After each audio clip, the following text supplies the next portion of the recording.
The Pueblo Star Journal presents Historic Places, Living Stories. Historic Places, Living Stories is a production of the Voices of Pueblo podcast. This episode, Why the Goodnight Barn Matters, was produced and narrated by Gregory Howell. This episode features Laurel Campbell and Brad Bowers of the Goodnight Barn Historic Preservation Incorporation. Receiving down payment assistance from CHAFA allowed us to expand our options for what kind of houses we were looking at. CHAFA is Colorado's trusted partner for homeownership. Visit chfainfo.com/yourhome. CHAFA is an equal housing lender. Welcome to the Voices of Pueblo podcast. I'm really excited. My name is Gregory Howell, and today we're launching a new Pueblo Star Journal series called Historic Places, Living Stories. Throughout this series, we'll explore how Pueblo's historic buildings, landscapes, and landmarks continue to shape our community through preservation, tourism, economic development, and storytelling. And what better place to begin than one of Pueblo's most remarkable treasures, the Charles Goodnight Barn. And today, I am so honored to have with me in the studio today, Laurel Campbell and Brad Bowers of Goodnight Barn Historic Preservation, Inc. So just why don't you give us a shout out there, Laurel and Brad? Hi. Thank you for having us here. Hi, welcome. Thanks for having us here. Great. We've got Laurel and Brad, and so we're going to be digging into this great story, which I should also indicate to all of our listeners that in the June issue of the Pueblo Star Journal, that's our new print edition, we have a very deep dive story about the Goodnight Barn and why the Goodnight Barn is so important when we talk about Pueblo's story. And we just felt that since we're going to be launching this story about historic preservation, economic development, tourism, and just great Pueblo storytelling, we really need to start with the beginning. And the Goodnight Barn is one of those great stories, which is not just about the Goodnight Barn. You're going to learn that it is so connected with other stories. And both Laurel and I sat on the Historic Preservation Commission. So we've kind of seen all of this from both the government, non-government, non-profit, for-profit. We've seen it from all different angles. So I'm really, really excited to kind of launch into this. But before we start, I've got this really interesting icebreaker question, which I'm going to ask to both Laurel and Brad. For someone who has driven past the barn 100 times, but never stopped, what do you wish they knew about it? And we'll start with that, just to get us started. Laurel. Well, I have talked to a lot of people about the barn and if they've been out there, and surprisingly, a lot of people don't know what it is.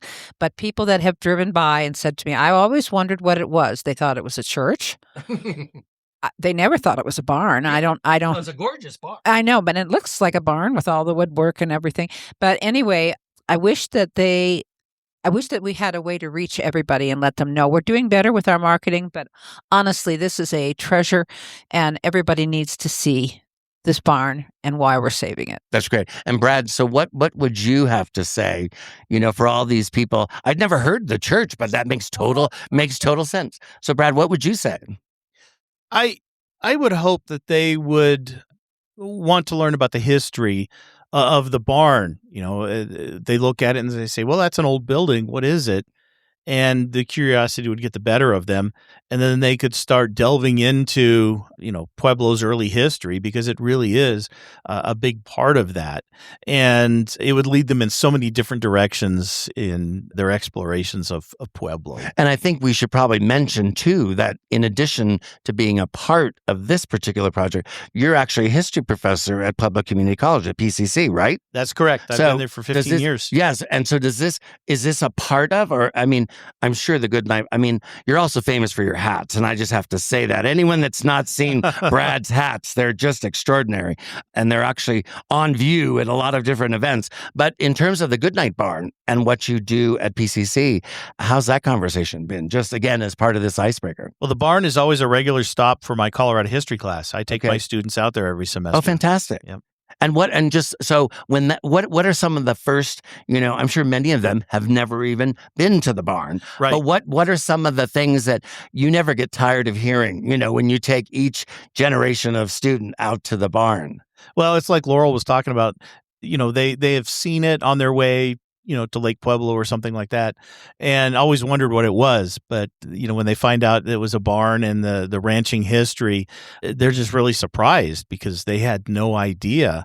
But I find that's true about any aspect of history. Well, I didn't know that. Right. So that's not unusual. Right. But they're always impressed by, I think, the construction of the barn, just how beautiful it is and the restoration that we've done to it. No, it is extraordinary. And this whole notion about people not knowing, I mean, when I started just to tell Pueblo stories, I've only been in Pueblo 15 years, but people will come up to me and they'll go, our family's lived here for 12 generations and I never knew that story.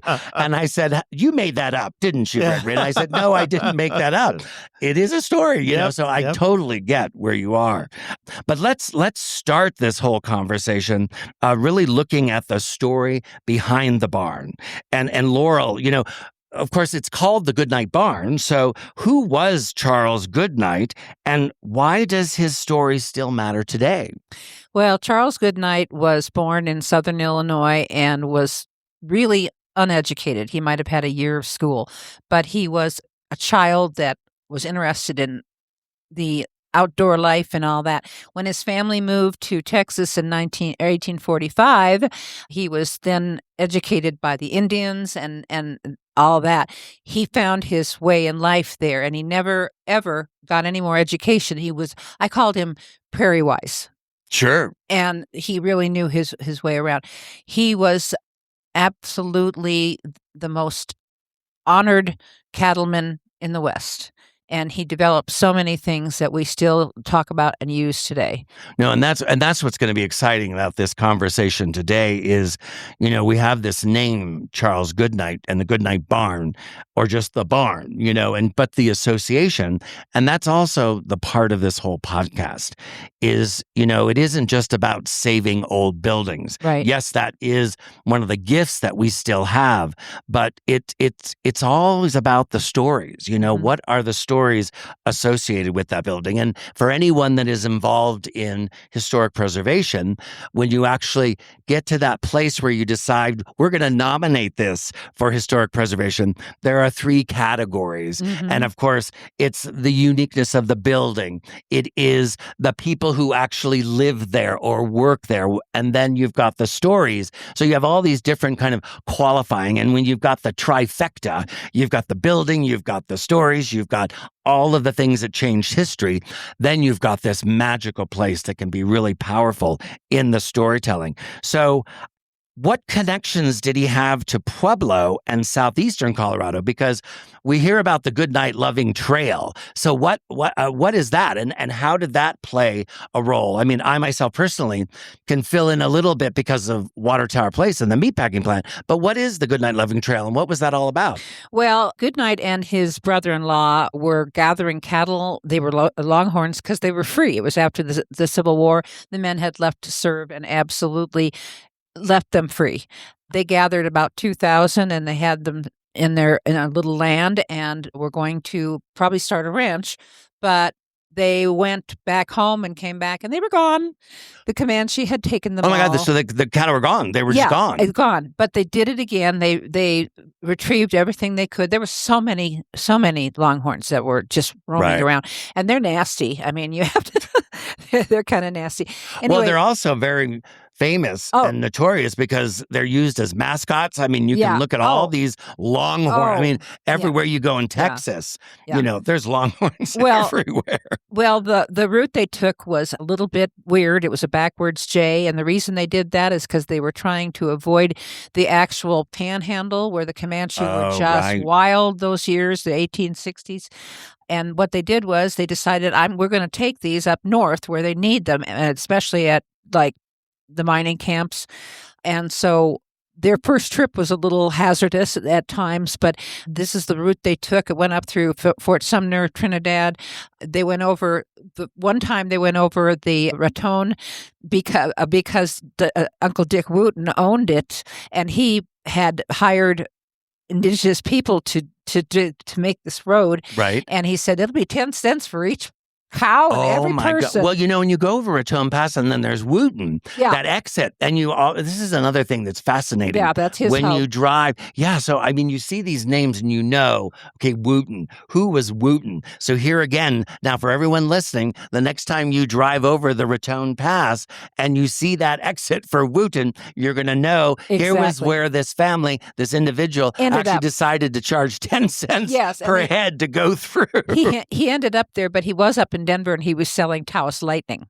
Oh, so he basically had the whole thing going. I don't know why he settled on that area, but Goodnight said, I'll pay you once and I'll never pay you again. Wow. And he said to Goodnight, oh, yeah, you will. Well, the next time Goodnight went on his trail, he went east to Trinchera and went over that and ended up in the Apishapa. It was a much better place. There you go. Yeah, and so sometimes things happen when a door closes, another one opens. We've all said that, but yeah. Well, anyone like Charles Goodnight, I mean, clearly innovative, always thinking, disruptor, always thinking of new things. Yeah. So clearly you have to kind of experience a few road bumps. Yeah. Bumps along the way. It was their first time. Yeah, exactly. Yeah. Well, plus you got 2,000, heads of cattle with you. It's not like you can just, okay, guys, we're going to turn around and go left or going to turn around and go right. Wonder how he might have, wonder how Wooten would have stopped him if they just pushed their cattle over there. Yeah, that would be, because that'd be the other question. He didn't make enemies very easily. But in terms of connections to Pueblo, when I was doing research,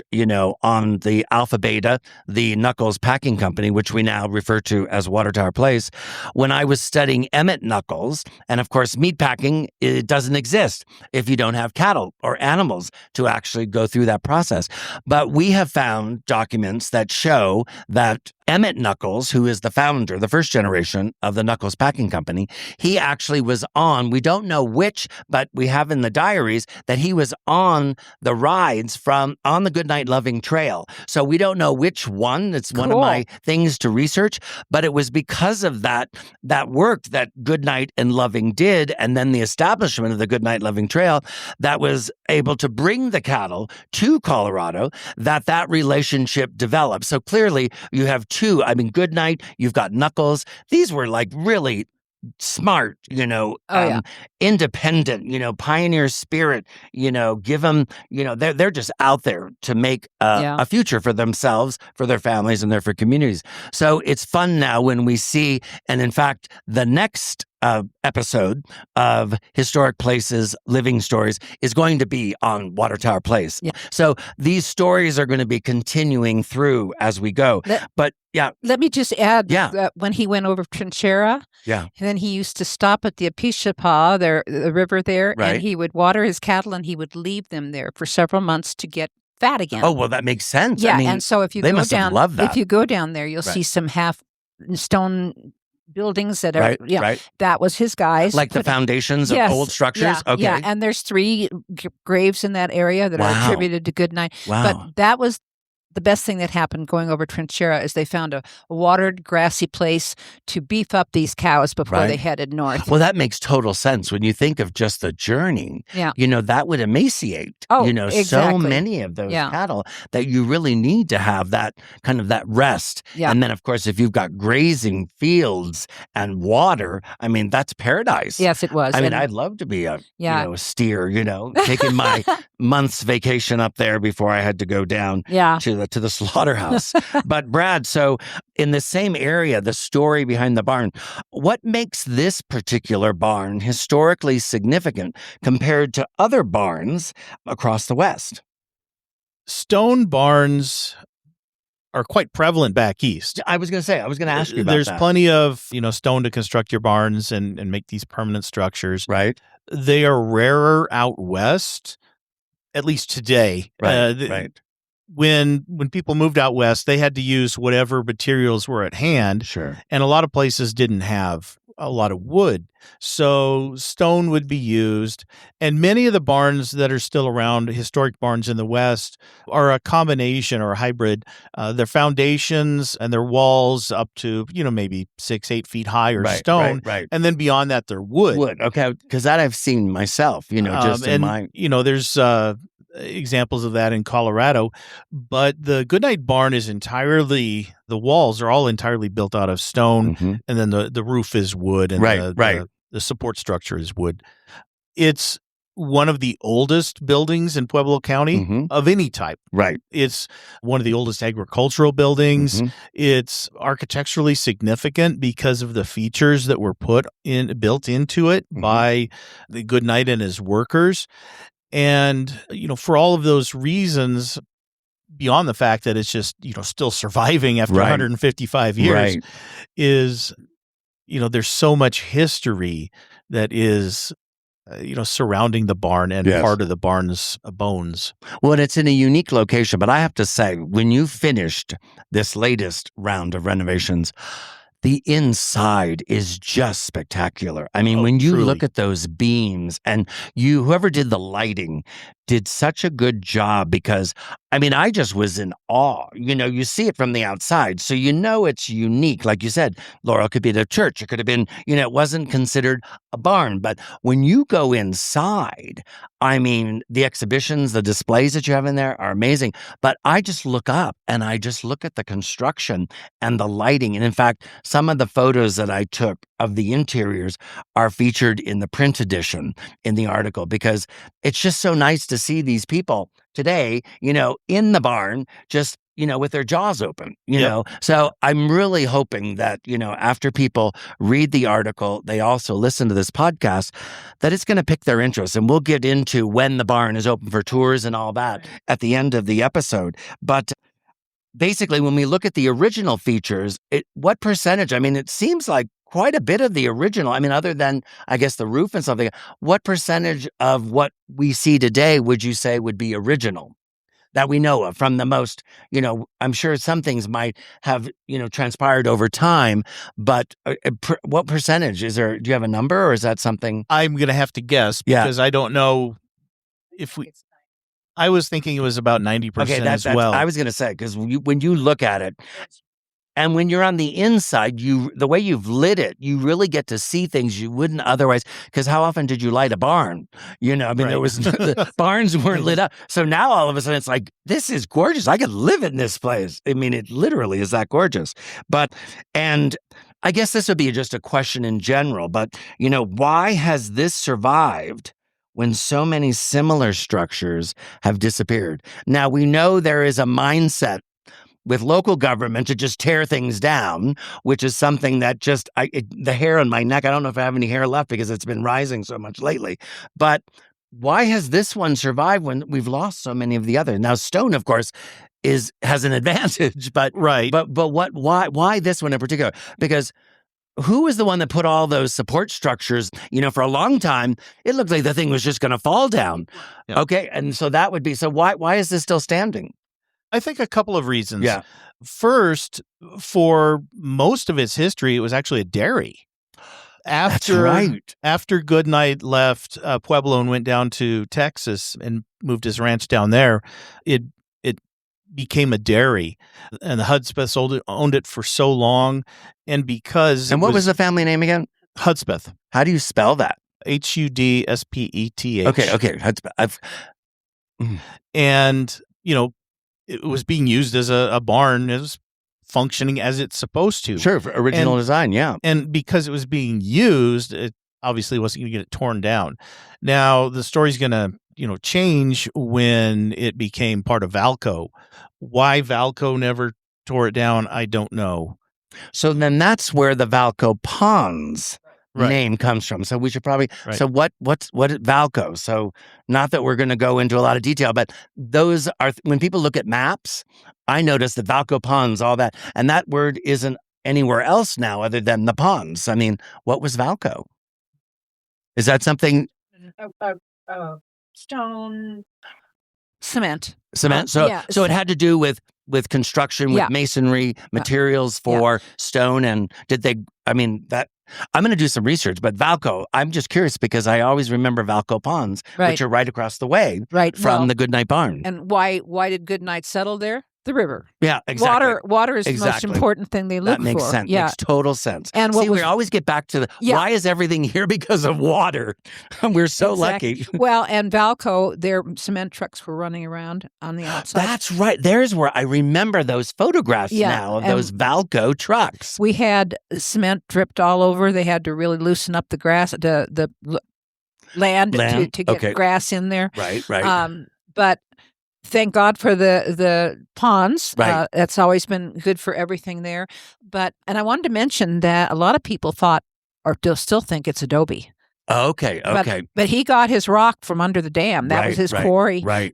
All of the wood inside came from the wet mountains because we didn't have pine around here. Right.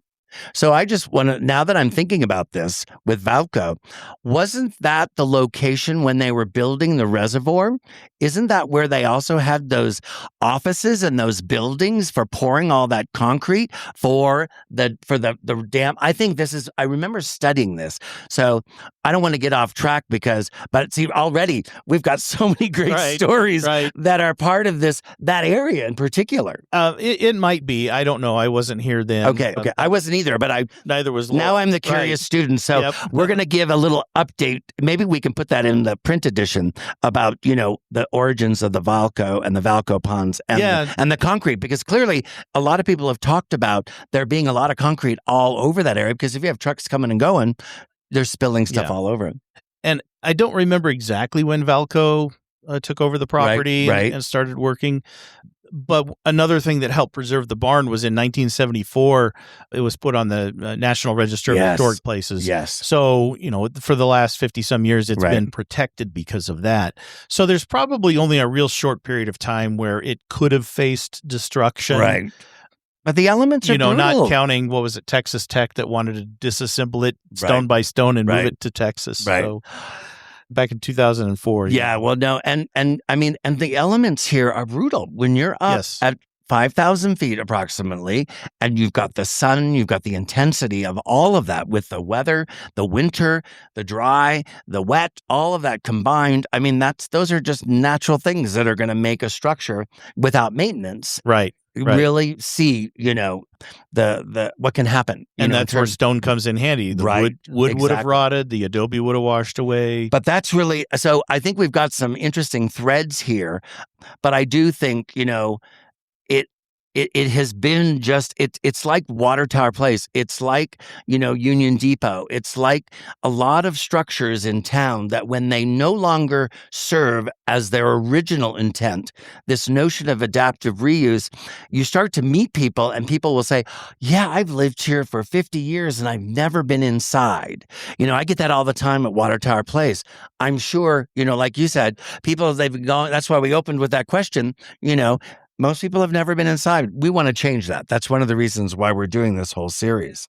But let's look at historic preservation as a driver of economic development.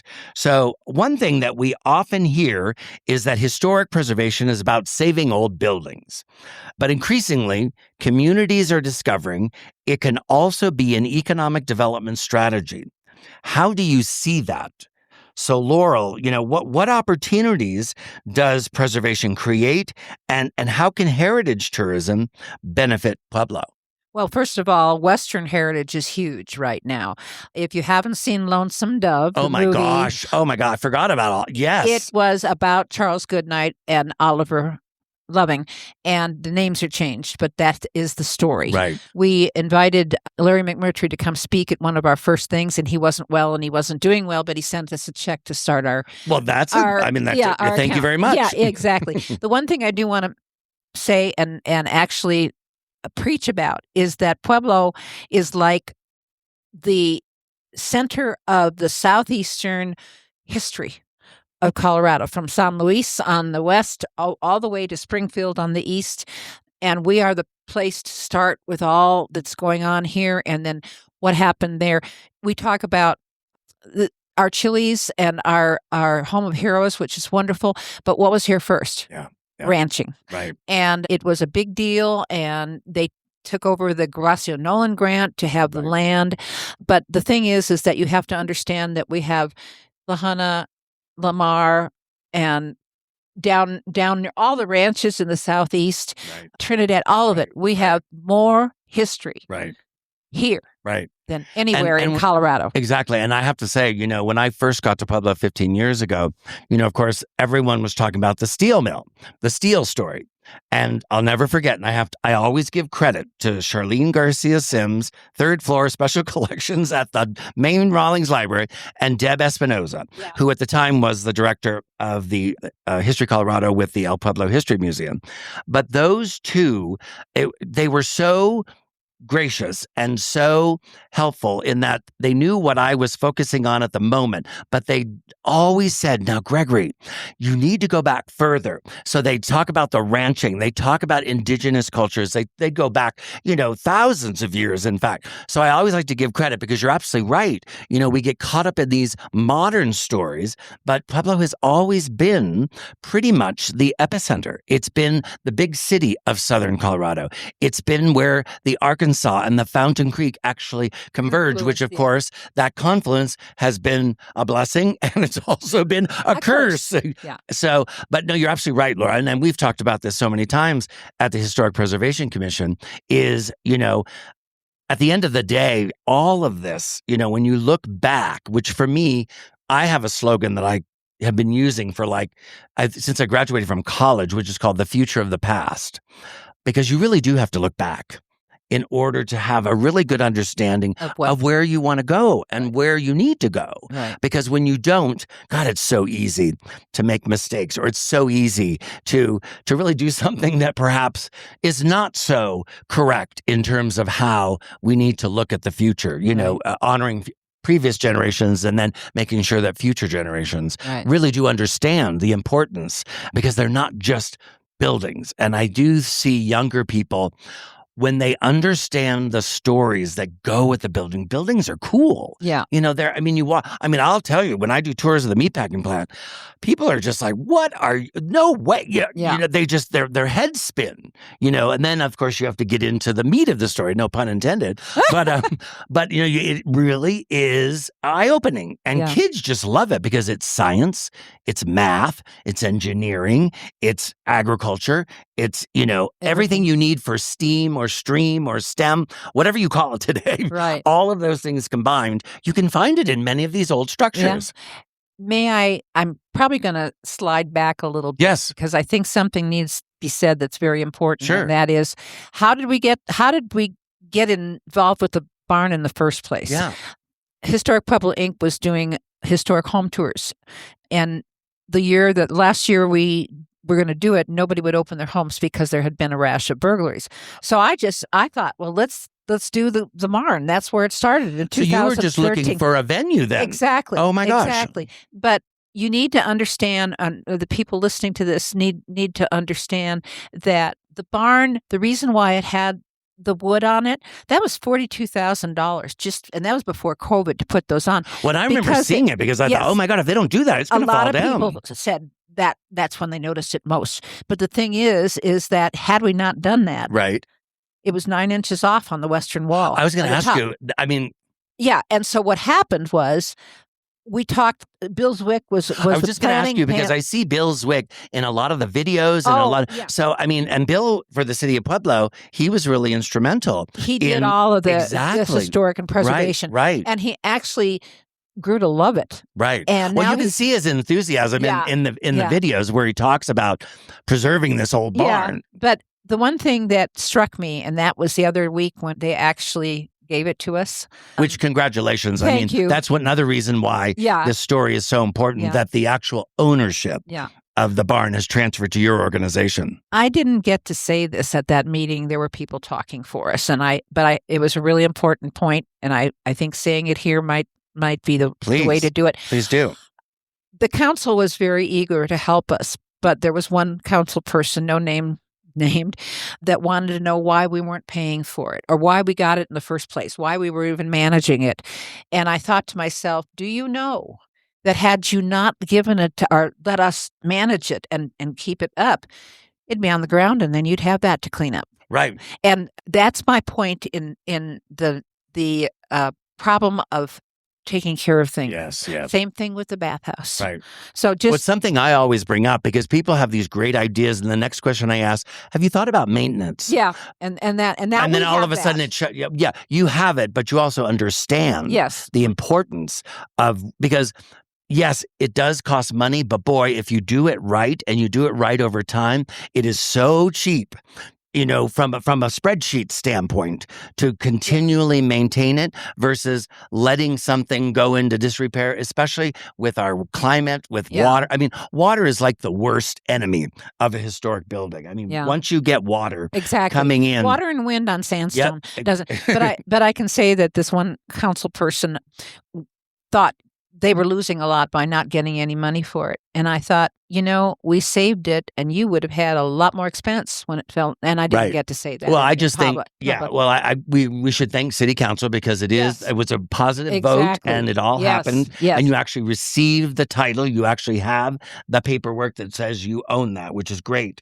How do you insure a barn? We're working on I was just going to say, I just thought of that right now because I grew up in an insurance family, and I'm thinking, well, first of all, it's historic preservation, so there's all these other valuations, but I'm just curious. And then, of course, when you start to do special events, and there's going to be other liability exposure. We don't need to get into that, but I'm just curious if there is a specialist out there that is looking to offer the Goodnight Barn complimentary full insurance.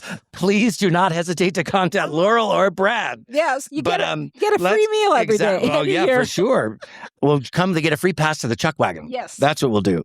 So, Brad, along the same line here, many people travel across the country to visit places connected to the American West. What potential do you see for the Goodnight Barn as a regional destination?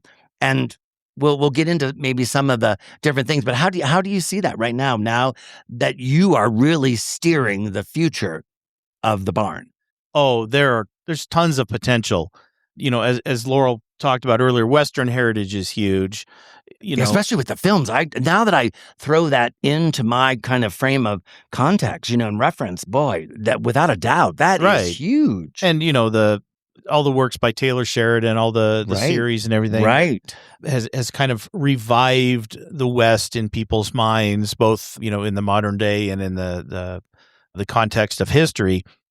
But where we could really start with this is, the idea that the cowboy is really the global symbol of the American West. I mean, people around the world recognize the image of the cowboy, and it's been that way for close to a century. Sure. And that's where we can capture people's imagination because Charles Goodnight is one of those original cowboys. No, exactly. And that can help tell the story and get people in here.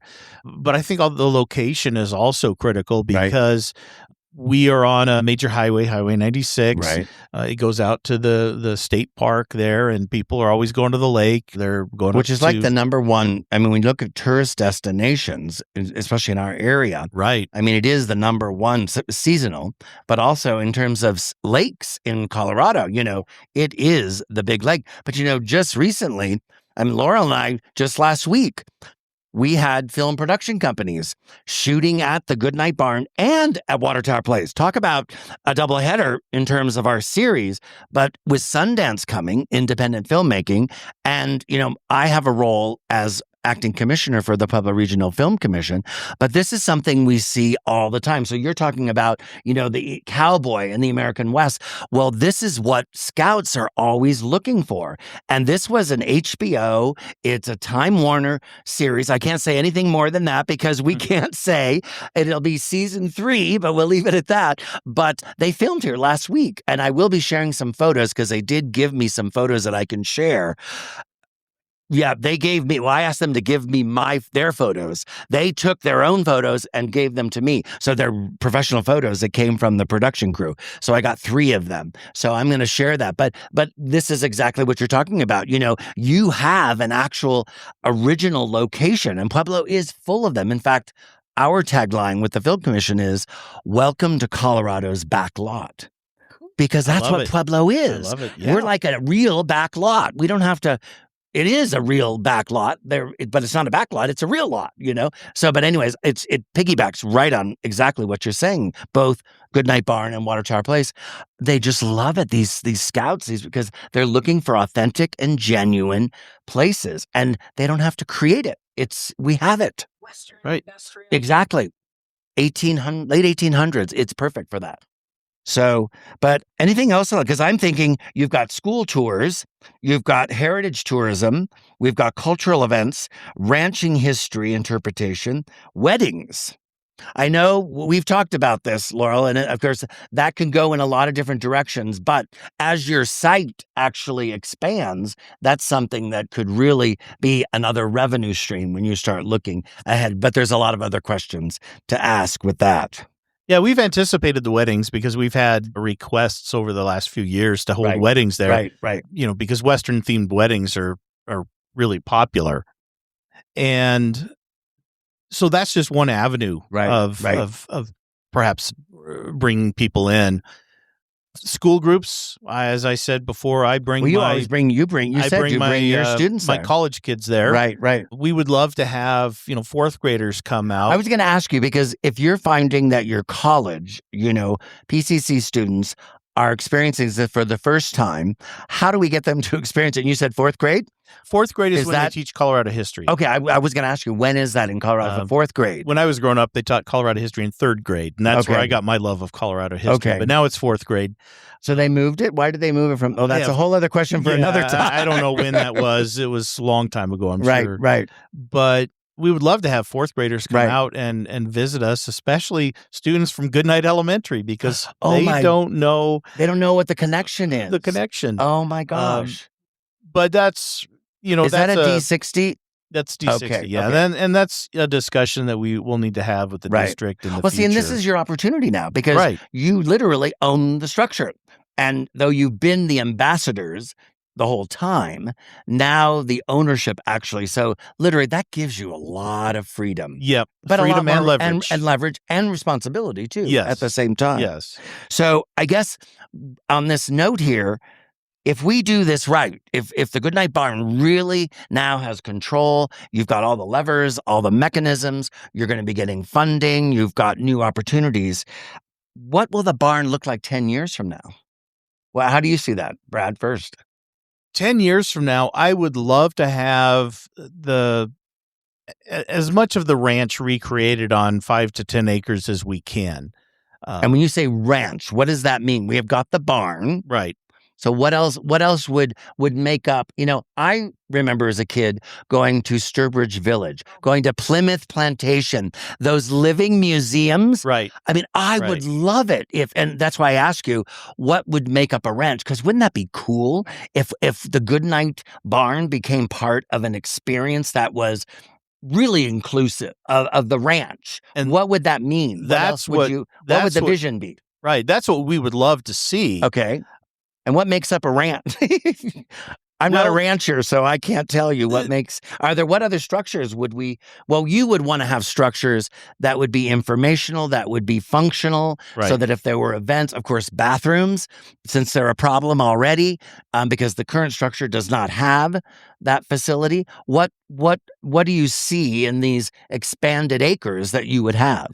We've talked about building an interpretive center. Perfect. Oh, I love that. That would, have the ability to hold exhibits and tell more stories than are possible in the museum. Sure. Especially if you have artifacts that need to be conserved. The barn is not... It's not archival. It's not archival. You're correct. And so an interpretive center would be useful for that. And we've talked about possibly making it look like the bunkhouse. Okay. We have some photos. I was going to say, because you do have some photos of what made up that area, right? Kind of. I know it's been hard to get some of those. They're Yeah, no, and that should be a call to action. Anyone listening to this podcast, if you should, and I'll be honest, people go to estate sales, people are researching, they'll be in the library or they'll be at some archive or they'll be online, and all of a sudden they'll find something I would just have to say, if anyone finds anything about Goodnight, and it seems, wow, that should be a call to action. Please let us know. Let you know, because it could be part of that greater puzzle. Right. And right now you're trying to put all the pieces together so that what you actually create, which I think an interpretive center would be fantastic, because that's how these historic structures actually live and breathe into the future. Right. And we're going to have to make educated guesses at a lot of this. Sure. The photos we have, probably the earliest one dates to the 1890s. Okay. Which is long after Goodnight sold the ranch and left. But it's possible that some of the buildings in those photos date to his era. We don't know. Right. And we're not sure what the buildings in the photos actually were. Right. But, bunkhouse certainly would have been one of them. A blacksmith shop would have been one of them. And you would think, too, there were some pretty powerful writings, in the late 1880s and 1890s, again, around the same time, but looking back. So there were many oral histories, people talking about the land, talking about the infrastructure, because many of these things, even back then, when there wasn't Highway 96, going out to the lake, but those were the iconic, you go so far, you'll see the Goodnight Barn, and then you go up to the bluff, and then you go over the ridge. Those were, many people wrote about what they saw. Right. So that might be a really interesting, that'd be a great project for kids, that are doing research. And how do you read texts or stories to find the clues that would give you a little bit of information? Because like you said, you're going to have to build that yourself through writings, through whatever images. There's sketches, there's drawings. Because in fact, we included one of those sketches. Yes, that's in the article, and it will be online. It's already online now. So I love this direction, 10 years from now. Right. And the other big building that was nearby that we know was just to the west, probably within the 5 acres to the west, was the house that Goodnight built for he and his wife, Molly. Right. The house burned down in 1884. We don't have any photographs of it, very little in the way of descriptions. So if we were to try and recreate a ranch house, we would have to base it on whatever information we have and try and make a guess. But between the house to the west and the barn was a small orchard. Now, I've seen either the etchings or drawings where I see those orchards. Wouldn't that be great if you could recreate the orchards? Yeah. Goodnight brought in all these apple trees and cherry trees and I think walnut trees. That's a CSU extension project with the county. Sure. My gosh, they do that. I'm trying to do same thing with Laurel Farms out in the Peony Garden. How do you preserve those agricultural assets? Because those, talk about maintenance.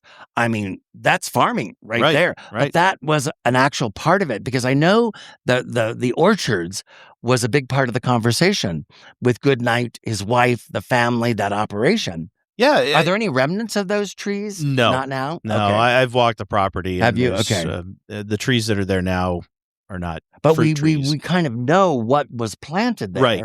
That would be oh my God, that's recreate interpretive right there. And then you could have harvest season, you could have jams, you could have, this is fun. Goodnight used it for tourism.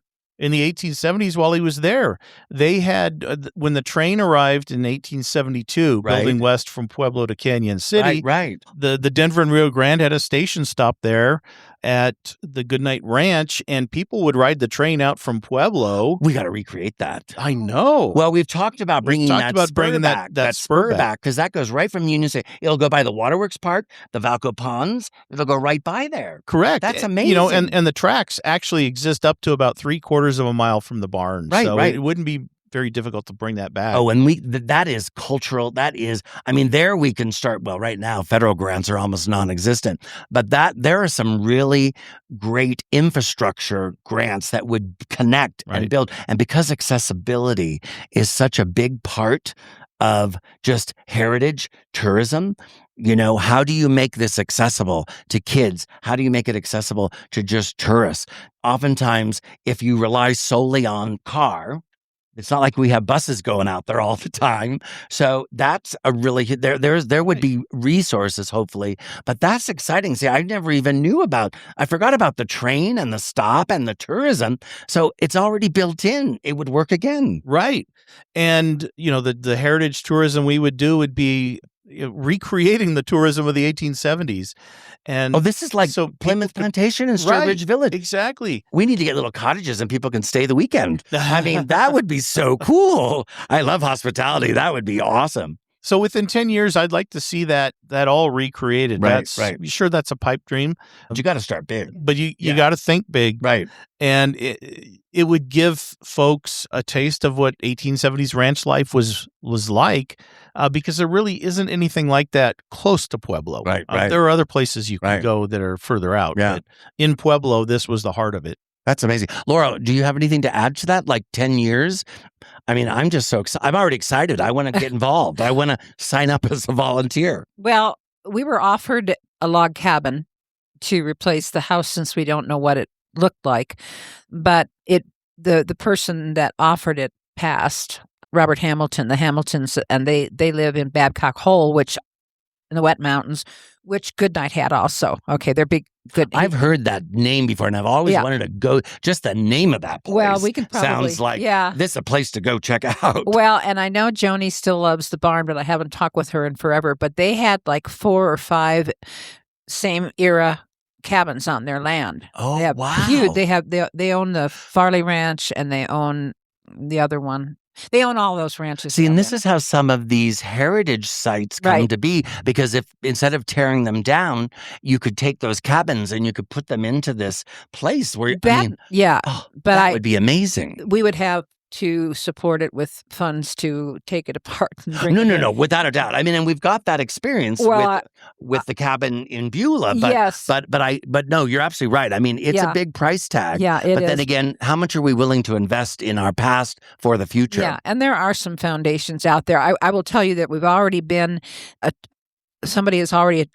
What am I trying to say? Let us know. Right. They're from the Texas Heritage Foundation, right. not the historical not group. The historical group. It's part of it, right. know. But when they found out that we were going to get the barn, I got an email from them, and they said, let us know when you have it, and we will help direct the funds to get you some grants from us. And there were so many Goodnight lovers in that organization that she said they always give more. So and that's what's exciting now, because that's what I'm kind of looking at in our kind of our script as far as what we want to make sure we share with everyone today is, we're really looking at, where you are today, how do we get younger people involved? When we look at stewardship, when we look at this notion of curiosity, this sense of place, community pride, all of these things play into the future. But the Goodnight Barn is now really entering a new chapter. And this transition, which of course you now have gone through this transaction, but now we've got we're looking at this milestone. It's one reason why we're doing this podcast, but there are going to be some challenges that are going to come with ownership, and it also creates opportunities. So when we talk about this vision for the next 10 years, what are some of the priorities? You were saying there's a big event coming up on October 3rd, which of course, that's really going to be probably the first kickoff now that you have ownership and everything. And we'll be giving everyone, tell us a little bit about that, because I think what we need to kind of give our listeners now is an idea, a sense, this is where we are today. This chapter is closing, and now we're opening up a whole new chapter, because you guys you are literally in charge. I mean, buck stops with you guys now. Right. But tell us a little bit about what's going to be happening on October 3rd, because we want this to be a save the date for everyone. Exactly. Well, first of all, if you know what we've done in the past in 22 and 23, we had what we called rendezvous, which was they weren't cooking to win a prize or anything, but we had 6 or 7 chuck wagons, cooking like they're on the prairie. Right. Not allowed to use anything else. We, after that, lost the ability to have parking. And that's why we've been kind of just kind of stagnant for a couple of years. Right. We're now have signed a deal with the state fair that we are going to have October 3rd, a Goodnight Roundup. and it's going to be in part of the state fair, which is kind of horsey and western. Right. But we're looking to get 8 to 10 wagons. Wow. Cooking. Okay. And the thing that for us that is the saving thing is that they have bathrooms and Sure. They have all of that stuff. They have all of that stuff there. So that'll be great because if you look at the state fairgrounds, you really do have all of the amenities that you would need to have larger groups because you've got safety, you've got security, you've got all of the bathrooms that are necessary.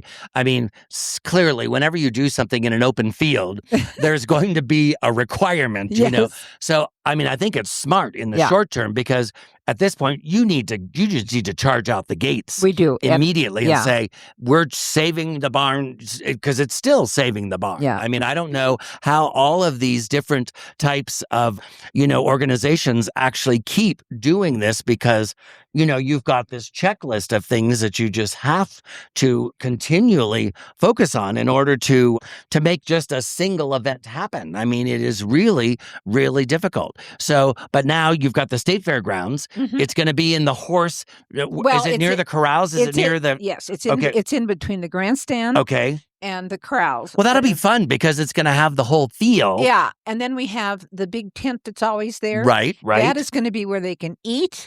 Oh, fantastic. We don't have to drag tables and chairs and everything. Right.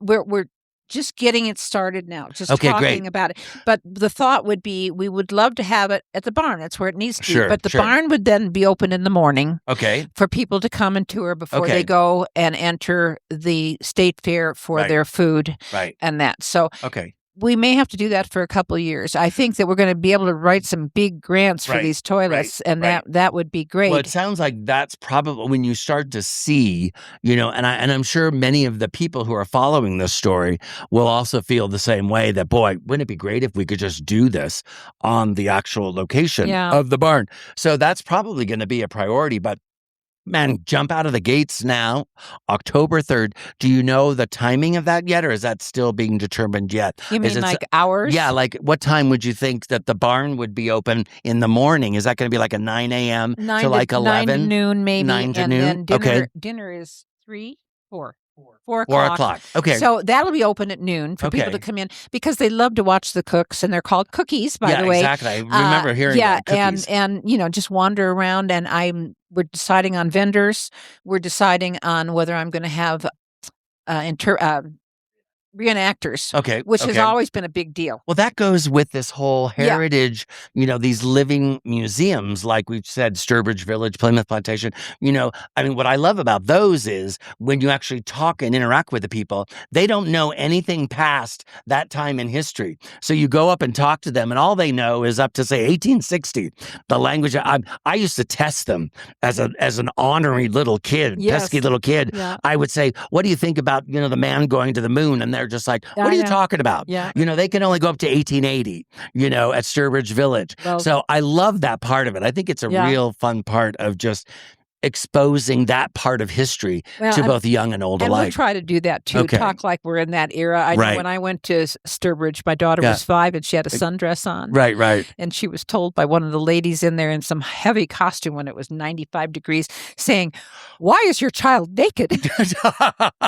which was fun because she was talking like it was 16. Well, and that would really get a child to be inquisitive. I mean, if they were paying attention, I'm just wearing a. Well, let's talk about the 1880s. Exactly. In the 1880s, you had to cover up your whole body, Yeah. up from your wrists all the way up. Down. You had to wear hats, cover your. So, those conversations are really, really important when you're trying to put things into context. Exactly. Because if kids are going to understand or have any empathy whatsoever for what it was like to live during these times, they need to know what were the conditions, what was culturally, religiously. Across all those lines of conversation. What was daily life like? Yeah. During those times. It was much different. Yeah. Well, and, we think we have it hard now.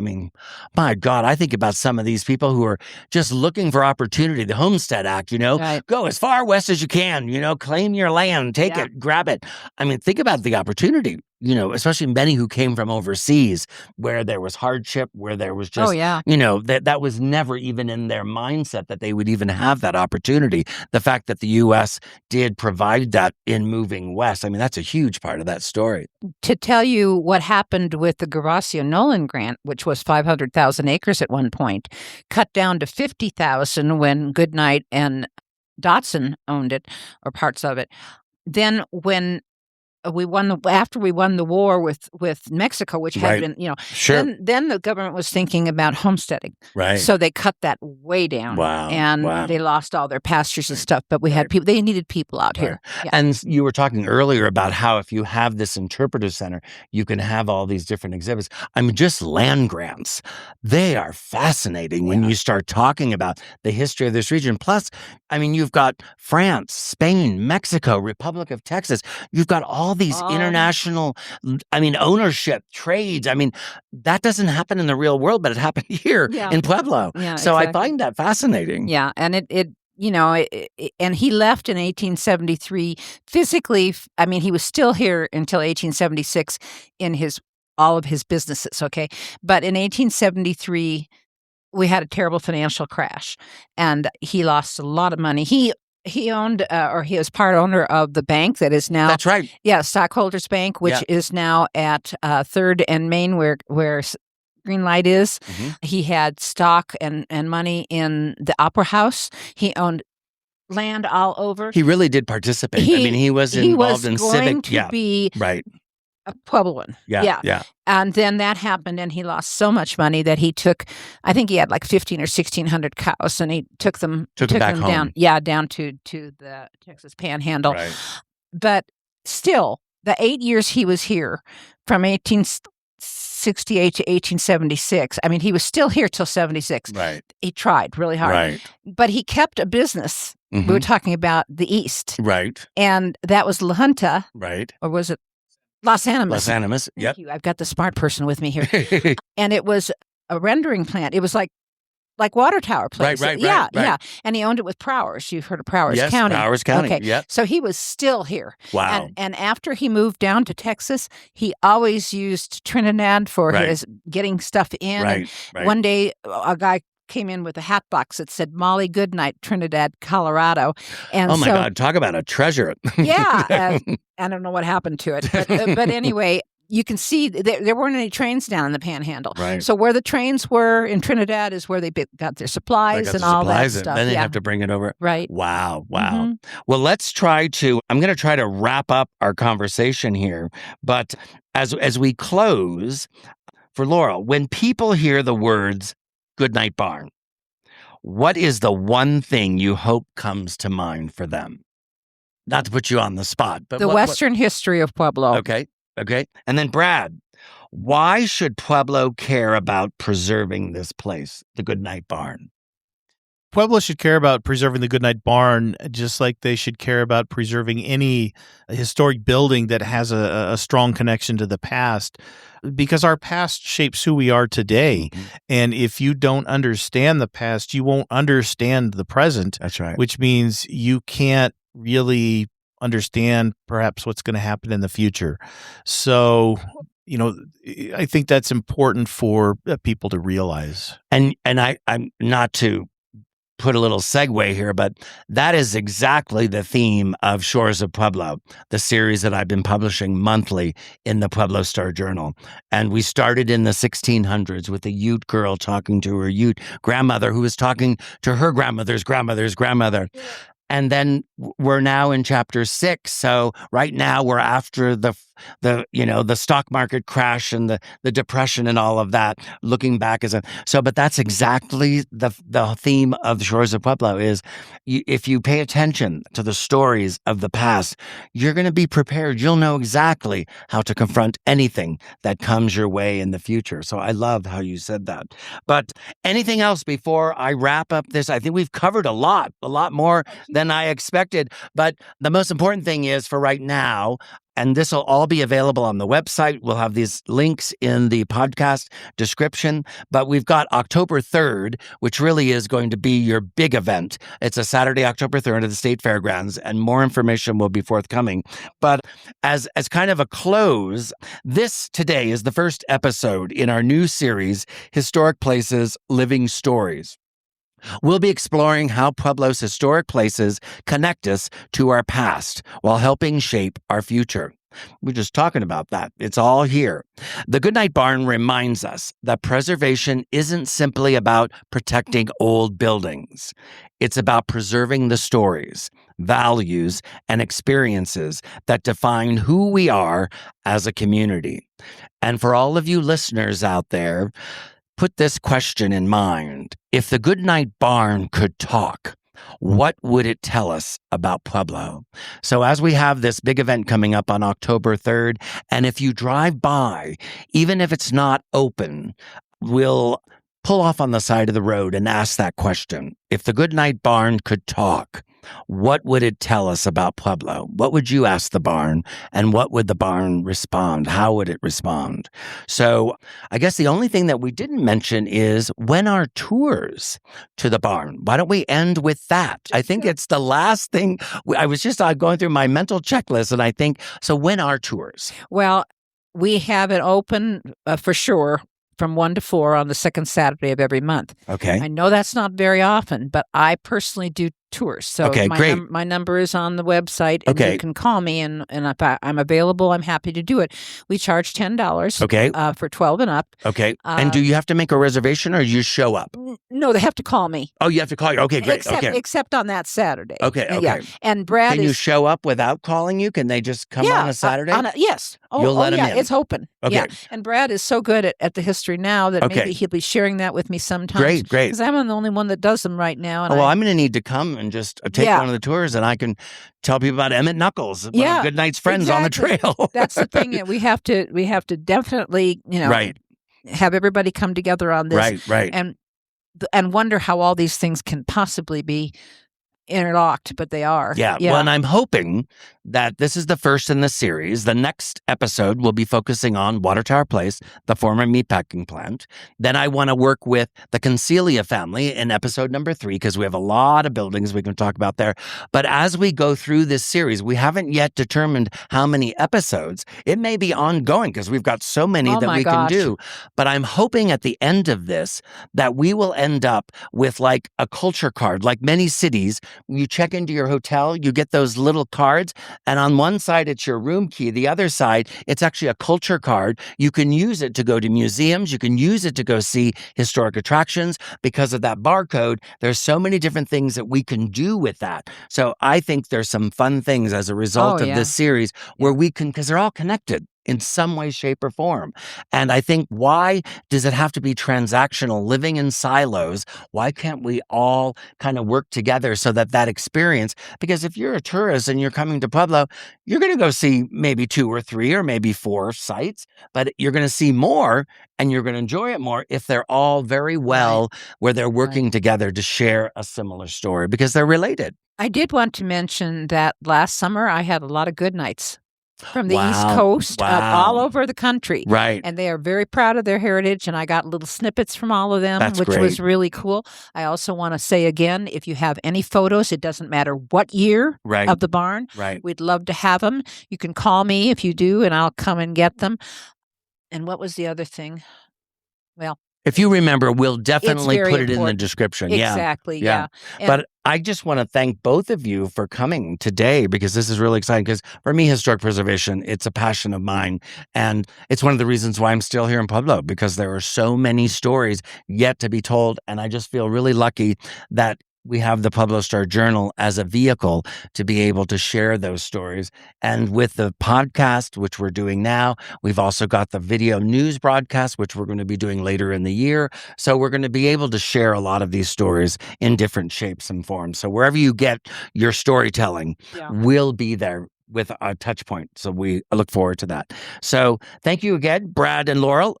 Thank you so much. We look forward to having the next story which will be on Water Tower Place, the former meatpacking plant. And until then, thanks again for listening and have a great day. You've been listening to Historic Places, Living Stories, a production of the Voices of Pueblo podcast, presented by the Pueblo Star Journal. This episode, Why the Goodnight Barn Matters, was produced and narrated by Gregory Howell. The Pueblo Star Journal thanks Colorado Housing and Finance Authority for their support of this podcast. To learn more and to support nonprofit local news in Pueblo, Colorado, visit pueblostarjournal.org. Thank you for listening. Homeownership is possible with a trusted partner. It brings us a lot of joy to be able to say that this house is our own and that we've poured our hearts into making it our own. Alyssa and Ryan are among the more than 155,000 people Chaffa has helped become homeowners since 1974. It starts with homebuyer education and connecting you with a statewide network of participating lenders. Get started at chfainfo.com/yourhome. Chaffa is an equal housing lender.